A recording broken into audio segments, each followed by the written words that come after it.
Владимир Сластенин наградил победителя, призеров и лауреатов регионального этапа всероссийского конкурса «Учитель года России-2020».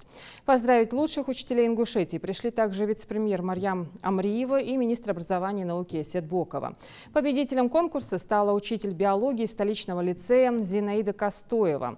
Второе место разделили учитель начальных классов гимназии Назрановского района Аза Аспиева и учитель истории школы номер 12 селения Инарки Хава Саутиева. Третье место заняли учителя русского языка и литературы Зина Тачиева из Альгети и Хава Батажева из Сунжи. В дополнение, Хава Батажева признана лучшей в номинации «Вдохновение и педагогический артистизм». Зина Тачиева в номинации «Сердце отдаю детям». Хава Саутиева и Аза Аспиева выиграли в категориях «Педагогический талант» и «Лучший учитель года» соответственно.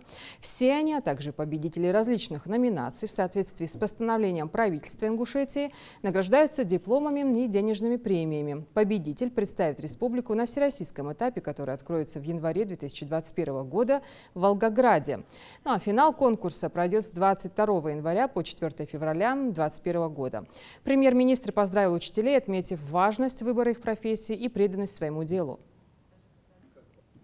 Знаю, что все вы неординарные люди, потому что даже вот участие в этом конкурсе и все время находка каких-то новых путей работы с детьми, увлечь детей – это всегда творческий процесс. И в этом году у нас, конечно, было очень сложно нам и с болезнью, и наше дистанционное обучение организовать, и вообще проводить такие вещи.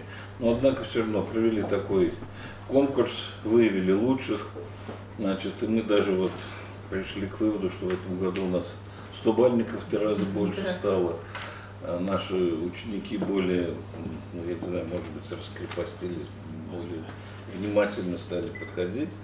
Обмен опытом, он самый главный вот в этих всех мероприятиях, что вы расскажете о том, что вы новое придумали, вы увидите новые, принесете в нашу школу вот эти вот новые методы работы с детьми.